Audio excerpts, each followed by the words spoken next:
ఏయ్ ఆగు, ఎక్కడికి ఇద్దరు? ఫస్ట్ బండాప్ చేయి. ఎక్కడికి తయారా ఇద్దరు? చెప్పు. దానికి జ్వరం వచ్చిందట్నే హాస్పిటల్ తీసుకెళ్తున్నా. జ్వరం వస్తే అంత అర్జెంటుగా పోవాల్సిందే ఉంది. నేను హైబ్రోస్ చేయించుకోవాలి. పార్లర్ పోదంపా. దిగు, దించుదాని. ఇప్పుడు నీ హైబ్రోస్ ఇంపార్టెంటా? దానికి జ్వరం వచ్చిందట హాస్పిటల్ తీసుకెళ్ళొస్తా. నేను 2-3 రోజుల నుంచి అనుకుంటానా, నువ్వు దొరుకుతలేవు. ఇలా దాన్ని పట్టుకొని పోతానవేంది? ఏయ్ నువ్వు దిగమ్మా, నువ్వు దిగు. జ్వరం వచ్చింది కదా, నీకు 2 ఎర్ర గోళీలు 2 పచ్చ గోళీలు తీసుకొస్తే వేసుకొని చత్తు కానీ దిగు. ఎందుకు అట్లా మాట్లాడుతున్నావు చెప్పు.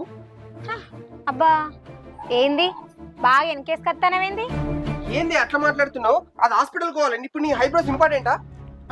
నోరు బాగా ఎత్తానేంది? వెనకేసుకొస్తానవేంది? బాగా ప్రేమ పెరిగిపోయిందా?